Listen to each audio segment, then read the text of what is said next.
আসসালামু আলাইকুম। আশা করি আপনারা সকলেই ভালো আছেন। আপনারা দেখছেন ইসলামিক জলসা টিভি।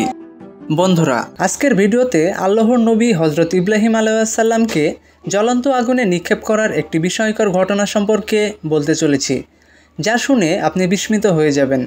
তাই ভিডিওটি একেবারে শেষ পর্যন্ত দেখার অনুরোধ রইল। আজ থেকে প্রায় 400 বছর আগের কথা। নমরুদি ও ইরাকের ঊর্ধ্বনগরীতে জন্ম হয় এক শিশুর। একদিন সেই শিশুটি হন কালের সাক্ষী, এক মহাপুরুষ। ওর বাবা আজর ছিলেন একজন মূর্তি তৈরির কারিগর। ছেলের জন্মতে বাবা খুব খুশি, ভাবেন আমার পরে আমার এই ছেলেই হবে ধর্মীয় পুরোহিত এবং সে রক্ষা করবে আমার ধর্মীয় ঐতিহ্য। কিন্তু আল্লাহর পরিকল্পনা ছিল ভিন্ন। তিনি ইব্রাহিম আলাইহিসসালামকে দিয়ে মূর্তি ভাঙার পরিকল্পনা করেন। আল্লাহর পরিকল্পনা মতে ইব্রাহিম আলাইহিসসালাম আস্তে আস্তে বড় হতে থাকে। ইব্রাহিম আলাইহিসসালামকে তিনি নিজ ভাণ্ডার থেকে জ্ঞান বুদ্ধি আর দূরদৃষ্টি দান করেন, কারণ তিনি তো তাকে নবী বানাবেন। তিনি তো তাকে এক বিরাট নেতৃত্বের আসনে বসাবেন। তাই ছেলেবেলা থেকেই তার জ্ঞান বুদ্ধি দ্রুত বৃদ্ধি হতে থাকে। নিজে মূর্তি বানিয়ে সেগুলোকে খোদা মানা বিরাট বোকামি। তাই তিনি তার বাবাকে বললেন, আপনি কি মূর্তিকে খোদা মানেন? আমি তো দেখছি আপনি এবং আপনার জাতির লোকেরা পরিষ্কার ভুলের মধ্যে রয়েছেন। সূরা আল আনাম আয়াত ৭৪। তোমরা যাদের আল্লাহর অংশীদার মানো, আমি ওদের ভয় করি না। আমি জানি ওরা আমার কোনো ক্ষতি করতে পারবে না। সেই সব জিনিসের ইবাদত করেন যেগুলো কানে শোনে না, চোখেও দেখে না এবং আপনার কোনো উপকারও করতে পারবে না। জবাবে ইব্রাহিম আলাইহিসসালামের পিতা বললেন, ইব্রাহিম, তুমি কি আমার খোদাদের থেকে দূরে সরে গেছো? শোনো, এই পথ থেকে ফেরত না এলে আমি তোমাকে পাথর মেরে হত্যা করব। একদিন সব লোক এক ধর্মীয় উৎসবে যোগ দিতে গেল। এই সুযোগে ইব্রাহিম আলাইহিসসালাম ওদের ঠাকুর ঘরে এলেন। দেখলেন মূর্তিগুলো সারি সারিভাবে দাঁড়িয়ে রয়েছে। দেবদেবতাগুলোর সামনে রয়েছে দামি দামি খাবার। ইব্রাহিম আলাইহিসসালাম ওদেরকে বললেন, তোমাদের কি হয়েছে? এসব স্বাদের খাবার তোমরা খাচ্ছ না কেন? কি হলো, কথাও বলছো না? তারপর তিনি মূর্তিগুলোকে আঘাত করে ভেঙে ফেললেন, কিন্তু ঠাকুর দেবতাটিকে ভাঙলেন না, ওকে ওর জায়গায় রেখে দিলেন। এই অবস্থা দেখে তখন সবার মাথায় হাত। তারা বলাবলি করতে লাগলো, কোন জালিম আমাদের খোদাদের সাথে এমন ব্যবহার করলো। কেউ কেউ বলছিল, আমরা যুবক ইব্রাহিমকে ওদের ব্যাপারে সমালোচনা করতে শুনেছি, তাই সবার সামনে ইব্রাহিম আলাইহিসসালামকে নিয়ে আসা হলো। তারপর তারা ইব্রাহিম আলাইহিসসালামকে বলল, ইব্রাহিম, আমাদের খোদার সাথে তুমি এমন ব্যবহার কেন করেছ? ইব্রাহিম আলাইহিসসালাম ভাবলেন, ওদের অক্ষমতা প্রমাণ করার এটাই সবচাইতে বড় সুযোগ। তিনি বললেন, নয়তো ওদেরকেই জিজ্ঞাসা করুন কে মেরেছে আর কেই বা ভেঙেছে। এই বড় মূর্তিটাকে জিজ্ঞেস করুন, সেই ভেঙেছে নাকি? ইব্রাহিম আলাইহিসসালামের কথা শুনে তারা খুব লজ্জিত। মনে মনে বলতে লাগলো, আসলেই আমরা তো অন্যায়কারী। তারপরও মাথা নত করে বলল, ইব্রাহিম, দেবতাগুলো যে কথা বলতে পারে না তা তুমি খুব ভালো করেই জানো। তখন ইব্রাহিম আলাইহিসসালাম সবাইকে বললেন, তোমরা আল্লাহকে বাদ দিয়ে এক পূজার উপাসনা করো, যেগুলো তোমাদের ভালোও করতে পারে না, মন্দও করতে পারে না। দুঃখ তোমাদের জন্য। কেন তোমরা আল্লাহকে বাদ দিয়ে এগুলোর ইবাদত করো? তোমাদের কি একটুও বিবেক বুদ্ধি নেই? এবার তারা ইব্রাহিম আলাইহিসসালামকে নিয়ে ঘিরে ফেলল। চারিদিকে হই হট্টগোল শুরু হয়ে গেল।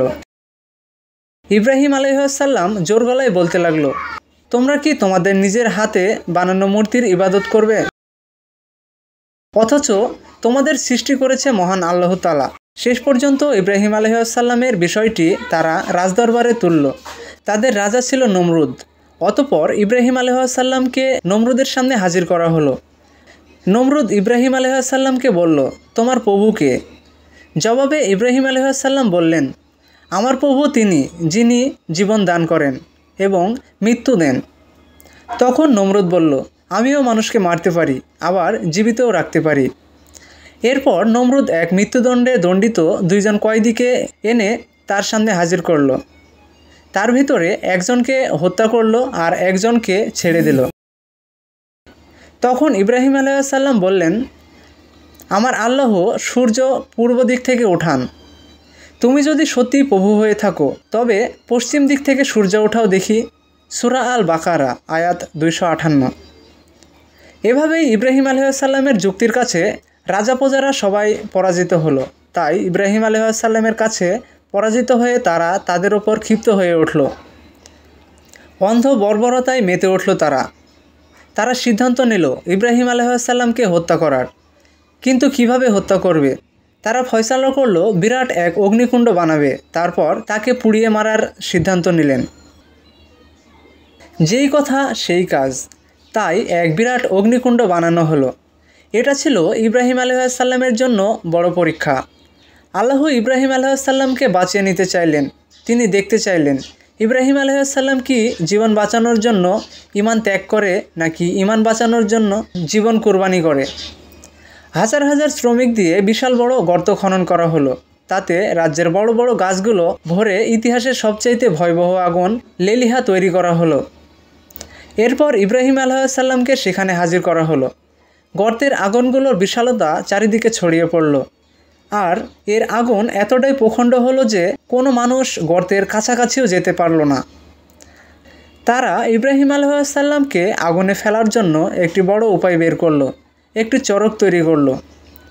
অনেক উঁচু এক চরকে হজরত ইব্রাহিম আলাইহিসসালামকে উঠিয়ে দিল।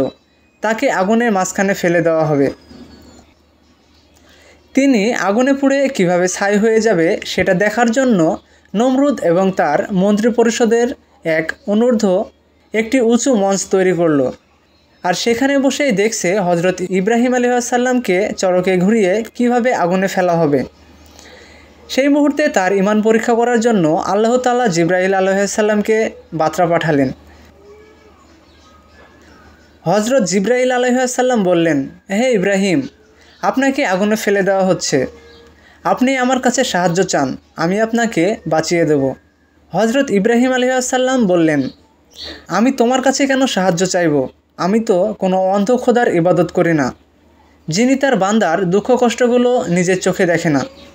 হজরত ইব্রাহিম আলাইহিসসালাম এই মুহূর্তেই ঈমান থেকে লড়লেন না, যে কারণেই পরীক্ষায় তিনি উত্তীর্ণ হলেন। রহমতের ফেরেশতারা চরকের এক পাশে ভর করে থাকায় চরকটি ঘোরানো যাচ্ছিল না। সেই সময় শয়তান এসে নমরুদকে কুবুদ্ধি দিল। কিছু নগ্ন মেয়ে নিয়ে এসে চরকের সামনে বসিয়ে দিতে বলল। আর এই অবস্থা দেখেই ফেরেশতারা সেখানে থাকতে পারবে না। অবশেষে বিভিন্ন এলাকা থেকে বিভিন্ন সুন্দরী মেয়েদেরকে সেখানে উপস্থিত করা হলো। এরপর এলাকার যুবকদের মাধ্যমে তাদের সাথে অবৈধ কাজ করানো হলো। ফলে ফেরেশতারা লজ্জায় থাকতে পারল না, পরে সেখান থেকে চলে গেল। এরপর ইব্রাহিম আলাইহিসসালামকে আগুনে নিক্ষেপ করতে তারা সক্ষম হলো। পরবর্তী ওই মেয়েগুলোকে রাষ্ট্রীয় মর্যাদা দান ও চিহ্নিতকরণের লক্ষ্যে তাদের কপালে তিলক পরানো হলো, আর যেটা এখন আমাদের কাছে টিপ নামে পরিচিত। এর কিছুক্ষণ পরেই তাকে আগুনের কুণ্ডলিতে নিক্ষেপ করা হলো। আর আল্লাহর সঙ্গে সঙ্গেই আগুনকে আদেশ করলেন, হে আগুন, আমার ইব্রাহিমের জন্য শান্তিদায়ক ঠান্ডা হয়ে যাও।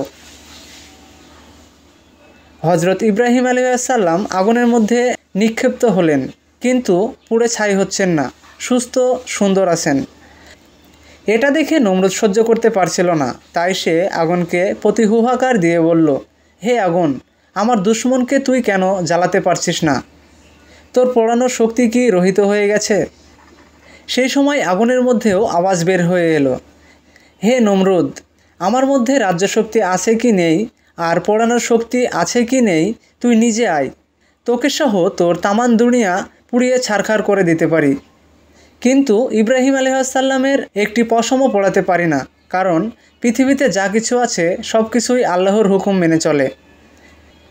এখনও যদি ইব্রাহিম আলাইহিসসালামের সন্তানদের আগুনের মধ্যে ফেলে দেওয়া হয় আর ইব্রাহিমের ঈমান যদি থাকে, তাহলে আগুনকে ফুলের বাগান বানানোর ক্ষমতা আল্লাহর আছে। হজরত ইব্রাহিম আলাইহিসসালামকে আল্লাহ কর্তৃক যতগুলো পরীক্ষা ছিল, তার মধ্যে আগুনে নিক্ষেপ হওয়ার পরীক্ষাটি ছিল সবচেয়ে বড়। তো বন্ধুরা, এই ছিল আমাদের আজকের ভিডিওতে। তো ভিডিওটি কেমন লাগলো অবশ্যই কমেন্ট করে জানাবেন আমাদের ভিডিওর কমেন্ট বক্সে।